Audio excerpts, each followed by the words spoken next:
Monsieur Botorel, le 361. Monsieur le Président, c'est un sous-amendement rédactionnel, mais profitez peut-être, comme ça je ne me réinscrirai pas ensuite, si vous voulez, dans les prises de parole. Pour deux, trois éléments qui ont été évoqués par Madame la Ministre.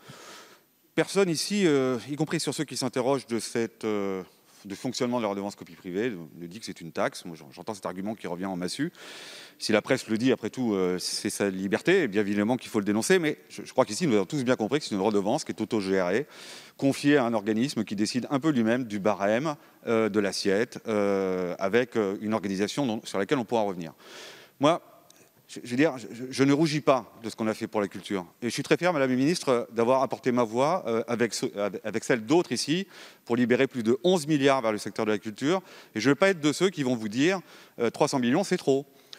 Et si demain il devait y avoir une modalité nouvelle qui soit perçue auprès des acteurs, qui sont les acteurs du numérique mondiaux, aujourd'hui qui sont peu ou faiblement contributeurs du sujet, en lieu et place d'éléments qui sont des éléments de stockage qui datent des années 80 ou 90, je ne vais pas vous repasser le numéro de, je vais pas vous repasser Trust antisocial aujourd'hui pour vous replonger dans les années 80, mais ça j'ai fait en commission, mais franchement, moi je m'interroge sur cette doctrine qui s'appuie sur celle de la mise en service ou mise en circulation d'un produit. Vous le savez très bien, d'ailleurs c'est sur la page d'accueil de Copie France qui n'a pas été mise à jour depuis 2011 et qui dit que le fait générateur, c'est la mise en circulation. Et puis, on voit glisser les choses aujourd'hui à la faveur de quelque chose qui est l'usage, qui se rapproche d'ailleurs de la redevance audiovisuelle pour le téléviseur. Personne ne s'interroge de la payer chaque année, sauf que le fait générateur, ce n'est pas la mise en circulation. Elle est appelée chaque année parce que c'est l'usage.